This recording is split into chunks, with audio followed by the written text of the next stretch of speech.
Bismillahirrahmanirrahim. Alhamdulillah wassalatu wassalamu ala Rasulillah wa ala alihi wa sahbihi wa man walah.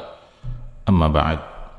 Sahabat-sahabat muslimin muslimat yang dimuliakan oleh Allah Subhanahu wa taala, kita semua menyepakati betapa pentingnya kedudukan salat dalam kehidupan kita sebagai seorang hamba Allah Subhanahu wa taala.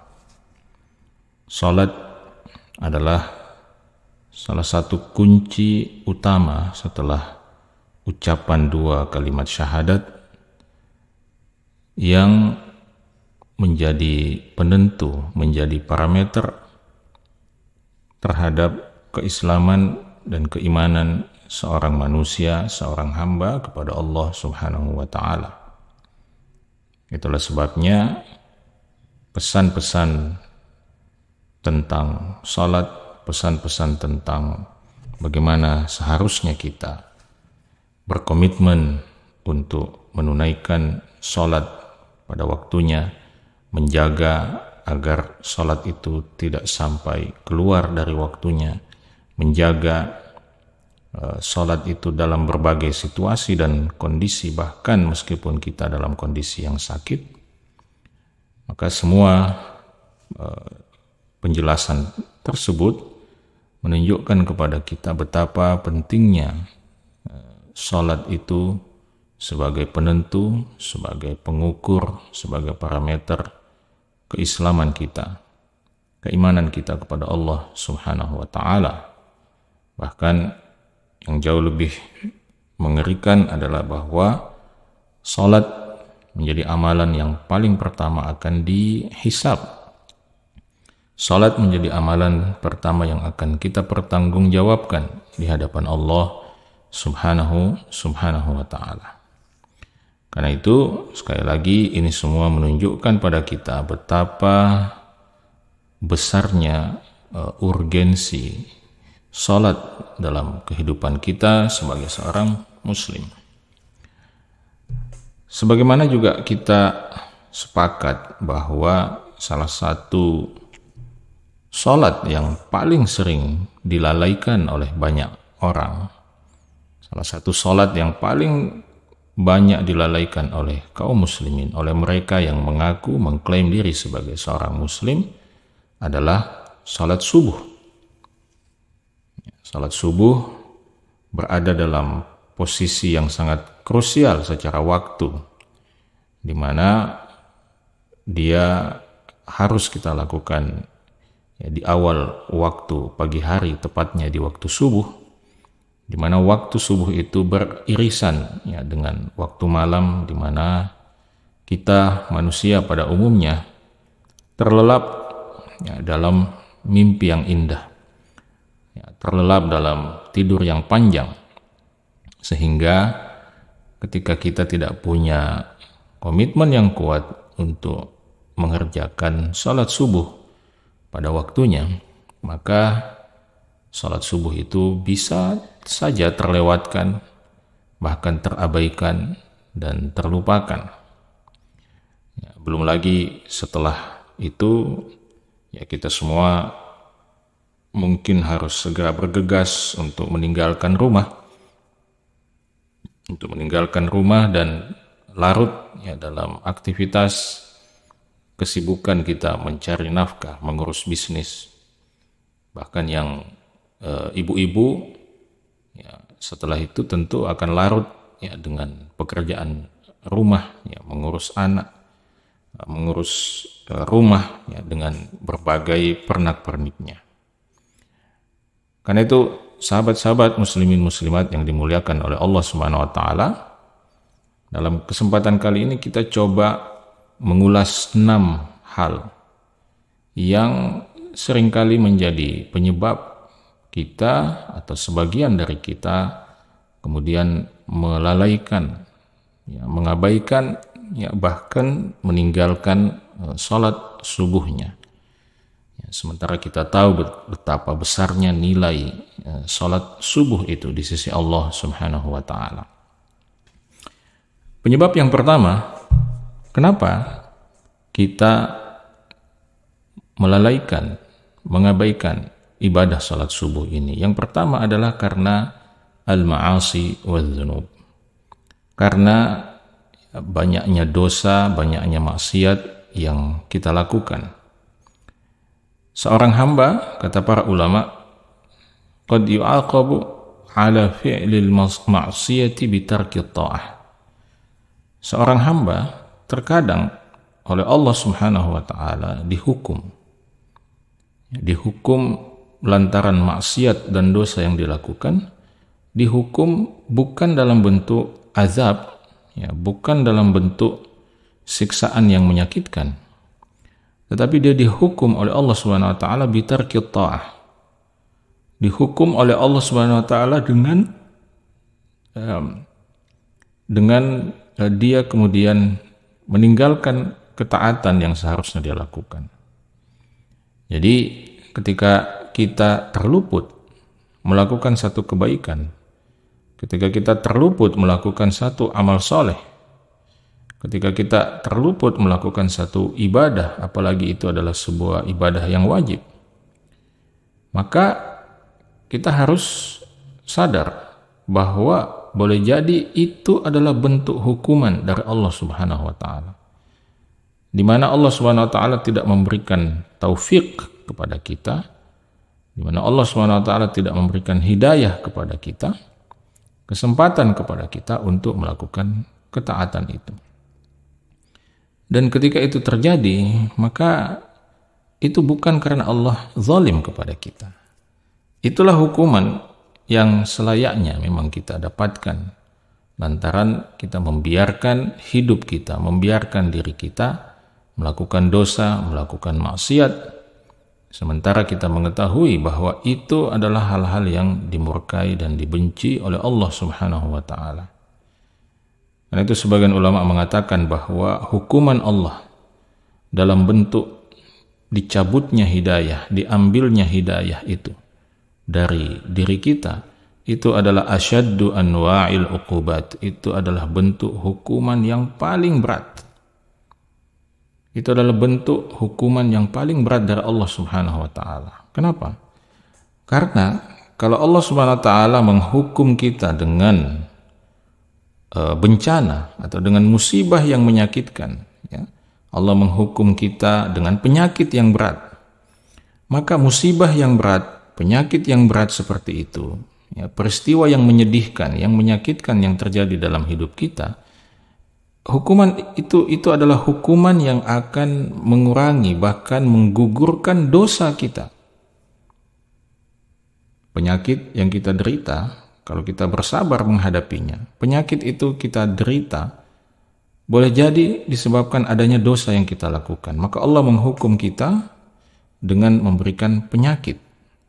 Tetapi ketika kita bersabar menghadapi penyakit itu, bersabar menjalani proses sakit itu, maka kesabaran itu akan menggugurkan dosa-dosa kita insyaallah ta'ala. Kalau ada di antara kita yang mungkin mengalami bencana kehilangan, musibah kehilangan keluarga yang dia cintai, kehilangan istrinya, kehilangan suaminya, kehilangan anak-anaknya, kehilangan kerabat ya, yang dia cintai, lalu dia bersabar, maka kesabarannya itu akan mendatangkan pahala, mendatangkan kebaikan untuk dia, dan juga bisa jadi menggugurkan dosa yang pernah dia lakukan. Kalau ada di antara kita yang mengalami bencana alam misalnya, lalu dia bersabar dengan bencana itu, maka itu akan menjadi sebab dosa-dosanya diampuni oleh Allah Subhanahu wa taala dan derajatnya dimuliakan oleh Allah Subhanahu wa taala. Tetapi sahabat-sahabat sekalian, kalau hukuman Allah Subhanahu wa taala itu datang dalam bentuk dicabutnya hidayah, dicabutnya taufik dari kehidupan kita, di mana kita kemudian tidak terdorong untuk melakukan ketaatan, tidak terdorong untuk melakukan amal soleh, tidak terdorong untuk bertaubat kepada Allah Subhanahu wa taala, tidak terdorong menunaikan salat, ya, termasuk di dalamnya adalah salat subuh. Maka apakah kesabaran kita dalam kondisi itu akan menyebabkan kita diampuni oleh Allah Subhanahu wa taala? Tentu saja tidak. Itulah sebabnya mengapa tadi kita sebutkan bahwa para ulama mengatakan bahwa hukuman dalam bentuk dicabutnya hidayah, dicabutnya taufik dari Allah Subhanahu wa taala untuk melakukan ketaatan dan amal soleh, itu adalah asyaddu anwa'il uqubat. Itu adalah jenis model hukuman yang paling berat. Itulah sebabnya para salaf rahimahumullah, mereka berusaha semaksimal mungkin untuk menjauhi, menghindari, meninggalkan kemaksiatan, meninggalkan dosa di waktu siang. Supaya apa? Supaya mereka bisa mudah, supaya mereka bisa diringankan untuk melakukan ibadah di malam hari. Mereka berjuang untuk tidak melakukan maksiat kepada Allah Subhanahu wa taala di siang hari, karena mereka tahu kalau mereka berbuat maksiat di siang hari, maka maksiat dan dosa itu akan memberatkan mereka melakukan ibadah di malam hari, akan memberatkan mereka untuk bangun melakukan qiyamul lail. Ya, riwayatkan atau dinukil dari Abu Sulaiman Ad-Darani rahimahullahu ta'ala, beliau mengatakan, man ahsana fi naharihi kufi'a fi lailihi.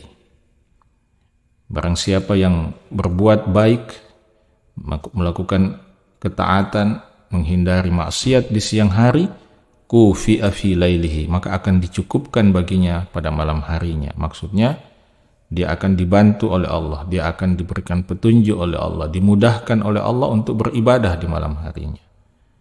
Wa man ahsana fi lailihi, dan barang siapa yang melakukan kebaikan di malam hari, beribadah kepada Allah di malam hari, melakukan ketaatan pada Allah di malam hari, kufi'a fi naharihi, maka dia akan dicukupkan ya, di siang harinya. Sehingga apa? Sehingga kita lihat siklus orang beriman itu akan seperti itu. Di siang hari mereka melakukan kebaikan, melakukan ketaatan, sehingga malamnya dicukupkan oleh Allah. Di malam hari mereka melakukan ketaatan, kebaikan, melakukan amal saleh, lalu kemudian efeknya adalah siangnya dicukupkan oleh Allah Subhanahu wa taala, dan begitulah seterusnya. Abu Sulaiman Ad-Darani rahimahullah juga pernah mengatakan, la yafutu ahadan salatun fi jama'atin illa bidzamb, bahwa seseorang itu tidak akan terluput meninggalkan salat berjamaah kecuali disebabkan oleh adanya satu dosa yang pernah dia lakukan. Kisah yang lain, pernah ada seseorang datang menemui Al-Hasan Al-Basri rahimahullahu ta'ala. Kepada Al-Hasan Al-Basri, orang itu bertanya, ya Aba Sa'id, wahai Abu Sa'id. Abu Sa'id adalah kunyah daripada Al-Imam Al-Hasan Al-Basri. Wahai Abu Sa'id, inni abitu mu'afan. Sesungguhnya saya tidur di malam hari, melewati malam hari dalam keadaan mu'afan, ya, dalam keadaan afiyah, dalam keadaan baik-baik saja. Wa uhibbu qiyamal lail, dan saya senang melakukan qiyamul lail.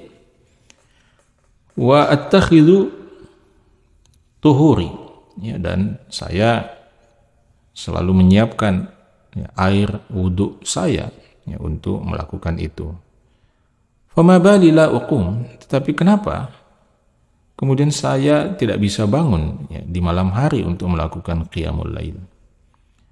Maka Al-Imam Al-Hasan Al-Basri rahimahullah mengatakan, dzunubuka qayyadatka ya ibna akhi. Dzunubuka, dosa-dosamu qayyadatka, telah mengikatmu wahai anak saudaraku.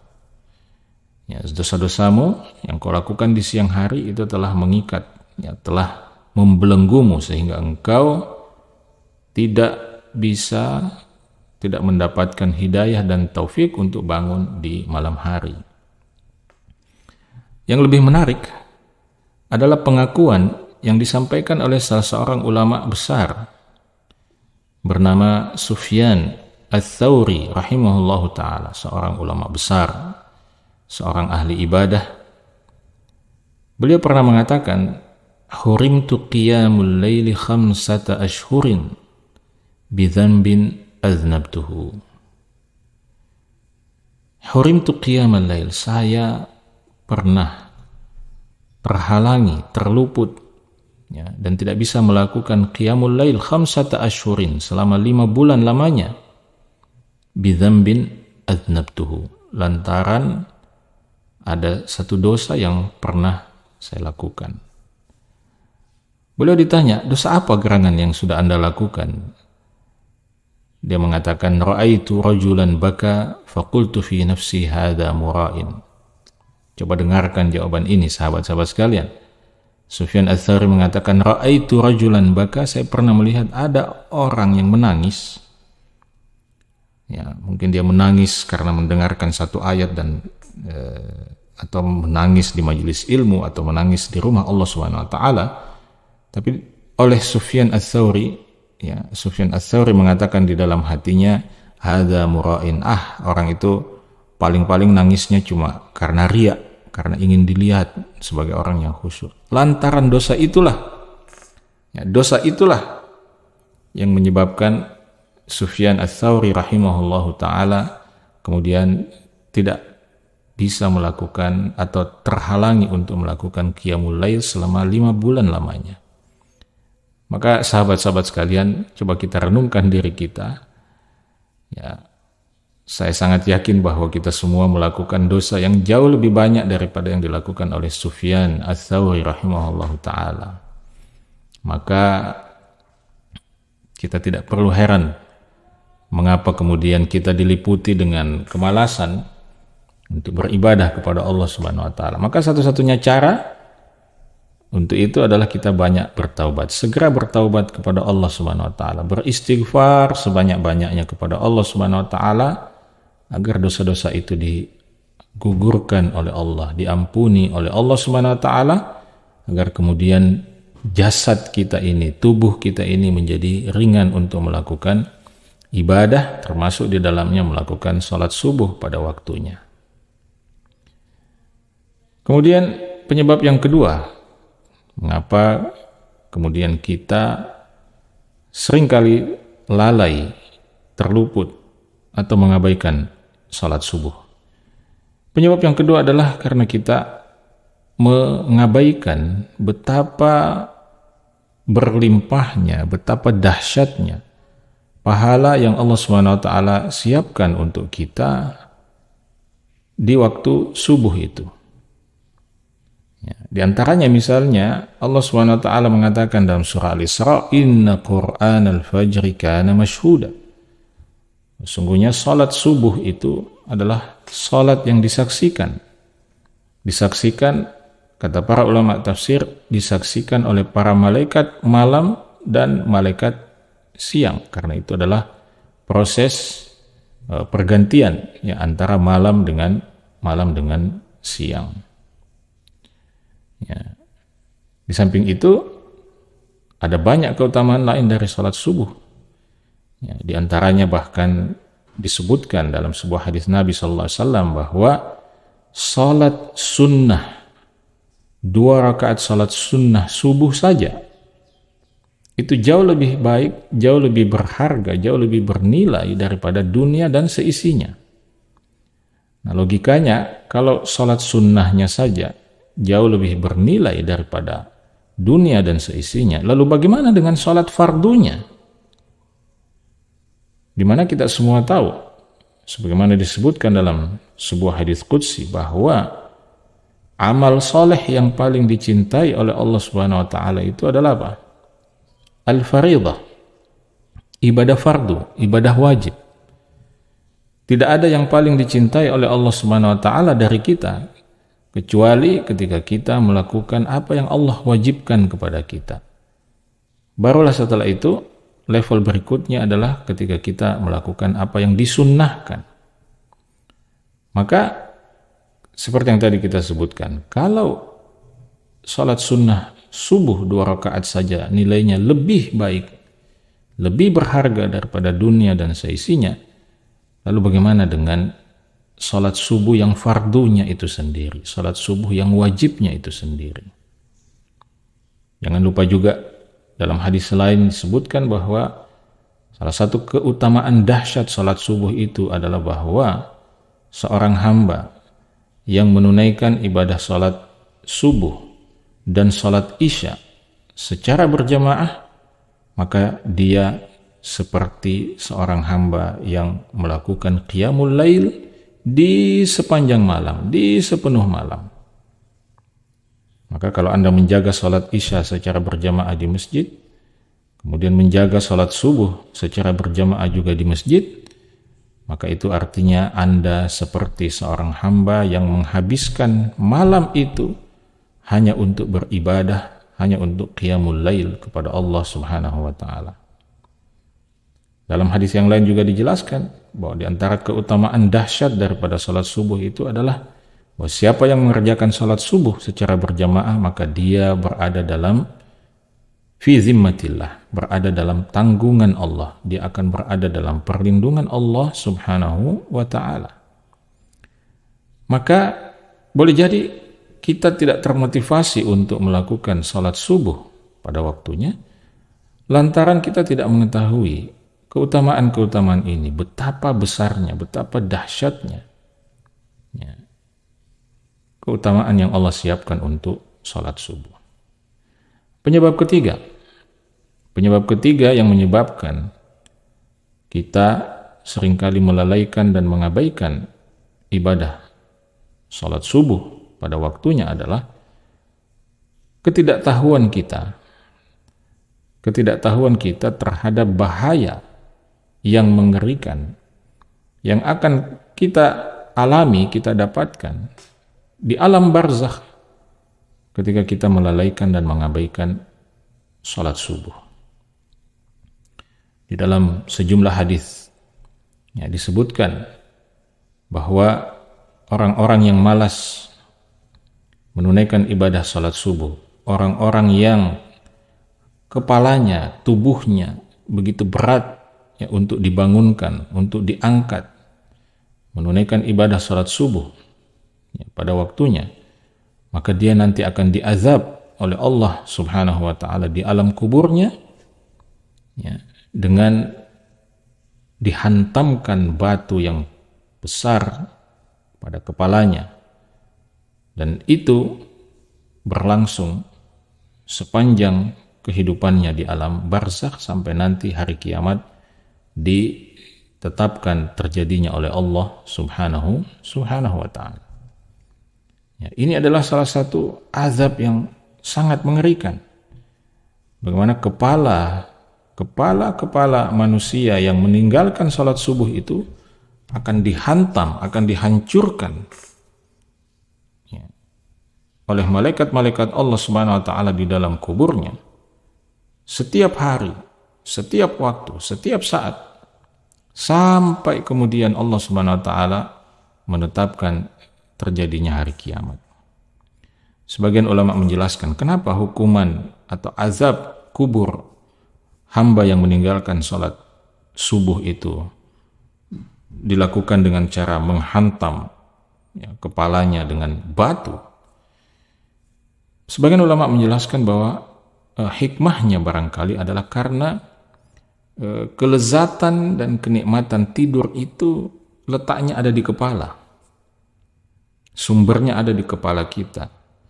Itulah sebabnya maka kemudian azab orang yang meninggalkan salat subuh karena larut dalam tidurnya itu kemudian dilakukan dan ditujukan pada bagian kepala yang ada di dalam tubuhnya. Di samping itu, kepala juga adalah merupakan simbol kemuliaan, simbol kehormatan, di mana bagian kepala itu dianggap sebagai bagian yang paling terhormat di antara seluruh bagian yang ada di tubuh kita. Karena itulah kemudian ketika seorang hamba melalaikan salat subuh, maka dia dihukum dengan bagian yang termulia di dalam tubuhnya. Kemudian penyebab yang keempat, mengapa kita seringkali melalaikan ibadah salat subuh ini adalah karena kita mengabaikan dampak-dampak negatif yang sangat dahsyat yang akan kita alami ketika kita melalaikan salat subuh. Di antaranya adalah misalnya zulmatul qalb. Ketika kita mengabaikan, melalaikan salat subuh, maka kita akan mendapatkan atau mengalami hati yang gelap, hati yang kelam. Dhiqus sadr, hati yang sempit. Hati yang sempit. Wa su'ul khuluq. Dan perilaku kita terbentuk menjadi perilaku yang buruk. Kemudian tarakumul hammi wal gham. Hidup kita juga akan diliputi dengan kegalauan, kegelisahan yang terus-menerus terakumulasi, menggunung dalam kehidupan kita. Dan yang lebih menakutkan adalah tasallut asyaitan tilatan nahar. Kita akan dikuasai oleh syaitan di sepanjang hari kita. Ini adalah dampak-dampak, ya mungkin bisa Anda sebut sebagai dampak psikologis yang akan dialami oleh mereka, oleh manusia-manusia yang melalaikan dan mengabaikan salat subuh. Dan jika Anda adalah orang itu, maka silakan Anda introspeksi, silakan Anda muhasabah, coba Anda renungkan bagaimana hari-hari yang Anda lewati, hari-hari yang Anda jalani di dunia ini dengan mengabaikan dan melalaikan salat subuh Anda. Apakah Anda bahagia dengan itu? Apakah hidup Anda ceria sepanjang hari? Ya, mungkin Anda bergelimang dengan harta, Anda bergelimang dengan fasilitas, Anda bergelimang dengan kesuksesan dunia. Tapi jauh di lubuk hati Anda yang paling dalam, Anda merasakan kekelaman, Anda merasakan hati kesempitan, Anda merasakan hati yang begitu sesak, Anda diliputi dengan kegalauan, kesedihan. Anda dikuasai oleh syaitan di sepanjang kehidupan Anda. Ya, karena itu Nabi SAW mengatakan dalam hadis yang diriwayatkan oleh Abu Hurairah, Rasulullah SAW pernah bersabda, yaqidu syaitanu ala qafiyati ra'si ahadikum idza huwa nama thalatha uqadin. Bahwa syaitan itu, kata Nabi SAW, akan mengikat simpul, ikatan pada kepala seseorang dari kalian ketika dia tidur, thalatha uqadin, ya, dengan 3 ikatan simpul. Ya. Yadribu kulla uqdatin alaika lailun tawil. Ya, setiap ikatan itu akan mengikat Anda dan menyebabkan Anda merasakan malam itu begitu panjang. Ya, Anda akan dibisikkan bahwa malam sangat panjang. Nikmatilah malam yang sangat panjang ini. Ya. Warqud, maka tidurlah sepanjang malam itu. Nikmatilah malam panjang ini dalam mimpi yang indah. Fa in istayqadha fa dzakarallah. Tapi kalau si hamba ini bangun di waktu subuh atau di waktu sepertiga akhir malam, fa dzakarallah, lalu dia berzikir pada Allah Subhanahu wa taala, dia membaca doa bangun tidur. In hallat uqdatan, maka satu ikatan itu akan terlepas sehingga tersisa 2 ikatan. Fa in tawadda'a in hallat uqdah, kalau sang hamba ini berdiri kemudian berwudu, maka in hallat uqdatun, ikatan yang kedua akan terlepas sehingga tersisa 1 ikatan. Wa in shalla, lalu kalau dia berdiri mengerjakan salat, in hallat uqdatun, maka ikatan yang ketiga, ikatan yang terakhir pun akan ikut terlepas. Jadi bangun, bacalah doa bangun tidur, alhamdulillahilladzi ahyana ba'dama amatana wa ilaihin nusyur. Kemudian pergilah berwudu, kemudian tunaikanlah salat sunnah, tentu termasuk di dalamnya adalah salat fardu. Hamba yang seperti ini yang berhasil melepaskan ikatan-ikatan syaitan sepanjang tidurnya ini, kata Nabi SAW, fa asbaha nasyitan tayyiban nafs. Dia akan memasuki dan melewati waktu paginya dalam keadaan nasyitan, dalam keadaan penuh semangat, tayyiban nafs, dalam keadaan jiwa yang lapang, jiwa yang bahagia. Wa illa, tetapi kalau dia tidak melakukan ini, dia mengikuti bisikan syaitan, dia membiarkan dirinya terikat dengan 3 ikatan syaitan itu, asbaha khabithan nafsi kaslan, maka dia akan memasuki waktu paginya dalam keadaan khabithan nafs, dalam keadaan jiwa yang buruk, jiwa yang tidak tenang, kaslan, dan dengan perasaan yang malas. Maka itu Nabi SAW, itulah penjelasan Nabi SAW terhadap dampak-dampak psikologis yang akan dialami oleh seorang manusia yang melalaikan sholat subuhnya. Dan dampak ini adalah salah satu bentuk azab juga dari Allah Subhanahu wa Ta'ala. Kalau dia membiarkan dirinya terus melalaikan sholat subuh, maka azab yang akan dia terima pada kehidupan akhiratnya jauh lebih berat daripada apa yang sudah dia alami di dunia ini. Makanya dalam hadis yang lain, Nabi SAW juga mengatakan bahwa kepada Nabi SAW pernah disampaikan tentang seorang yang tertidur atau membiarkan dirinya tidur sepanjang malam sampai kemudian tiba di waktu subuh dan dia melewatkan waktu salat subuhnya. Maka Nabi SAW mengatakan, dzaka rajulun bala syaitanu fi udhunayh. Itu adalah orang yang syaitan telah mengencingi kedua telinganya. Ini adalah satu gambaran yang sangat hina. Ya, ketika Anda membiarkan kedua telinga Anda dikencingi oleh makhluk yang paling dilaknat oleh Allah Subhanahu wa Ta'ala. Kemudian penyebab yang kelima, yang menyebabkan kita seringkali mengabaikan sholat subuh kita adalah karena kita terlalu larut menghabiskan waktu, membuang waktu dengan melakukan hal-hal yang berlebihan dalam hidup kita.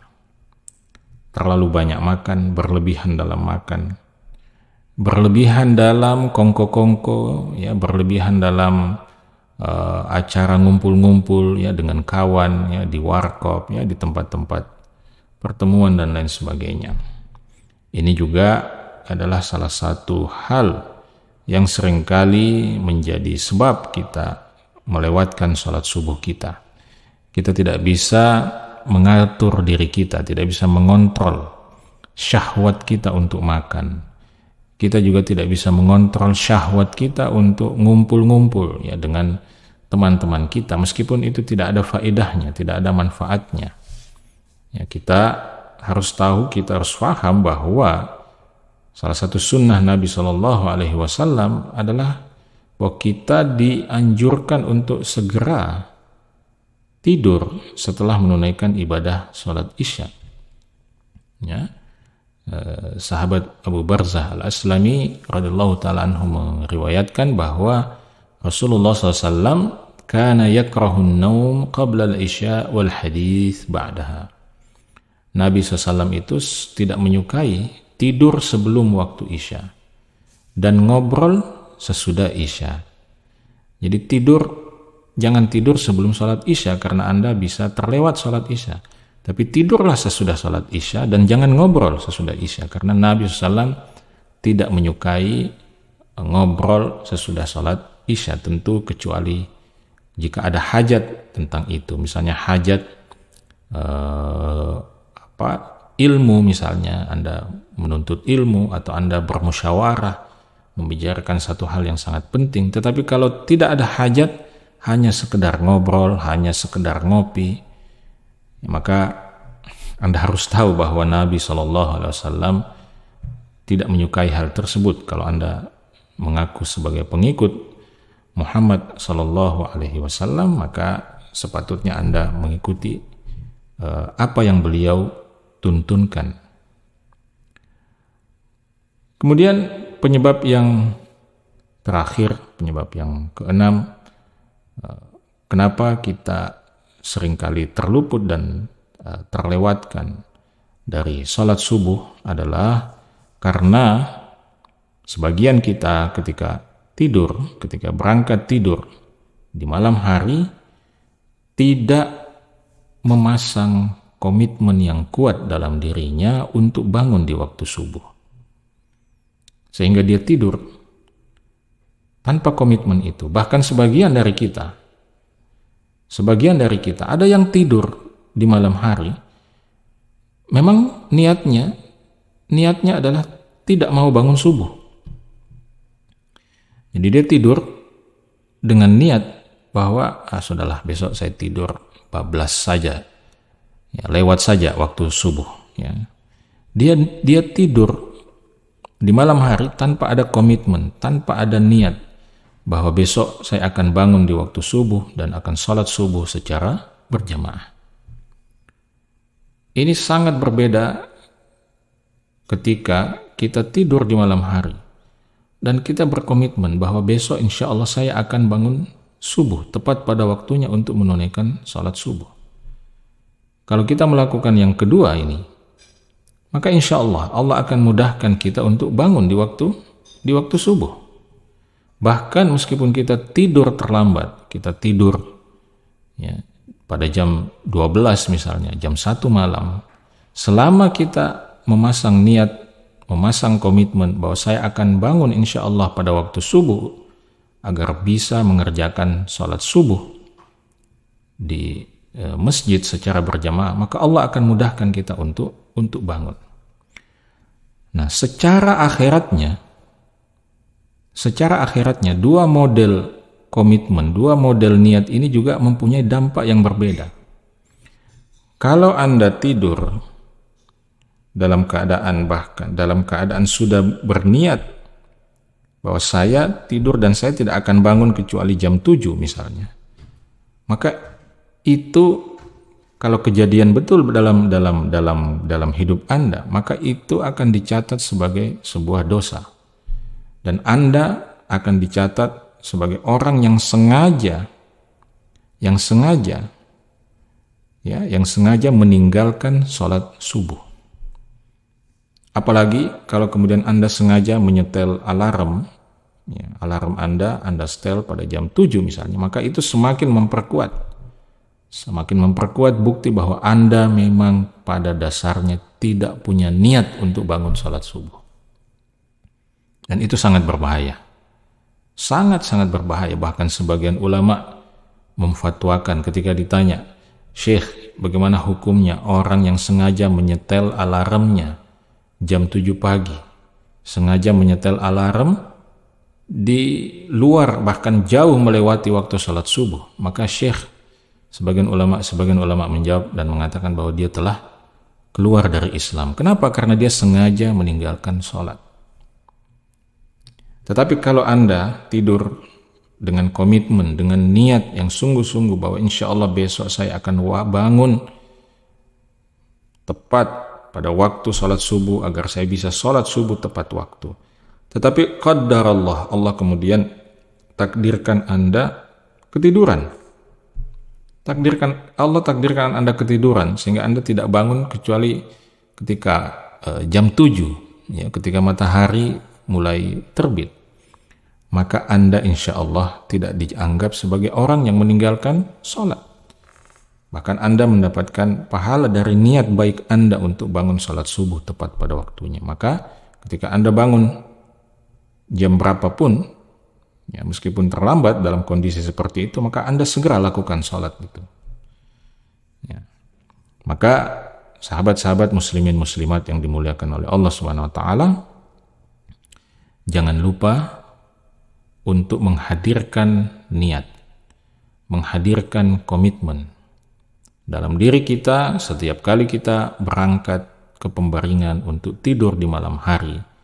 hadirkan komitmen bahwa ya Allah, saya hamba-Mu ini insya Allah akan bangun pada waktu subuh, akan bangun pada waktu salat subuh ketika azan berkumandang, agar supaya hamba bisa mengerjakan salat subuh tepat pada waktunya. Sahabat-sahabat yang dimuliakan oleh Allah Subhanahu wa taala, itulah 6 penyebab yang seringkali menjadi sebab sebagian dari kita kemudian melalaikan, mengabaikan salat subuhnya. Kalau kita berusaha untuk meninggalkan ke-6 hal ini, maka mudah-mudahan itu bisa membantu kita untuk menjaga komitmen di sepanjang hayat kita sampai kita dipanggil oleh Allah Subhanahu wa taala untuk terus-menerus mengerjakan salat subuh kita pada waktunya. Dan mudah-mudahan dengan itu kita bisa mendapatkan karunia-karunia dahsyat yang Allah siapkan untuk hamba-hamba yang menjaga salat subuhnya. Semoga bermanfaat. Assalamualaikum warahmatullahi wabarakatuh.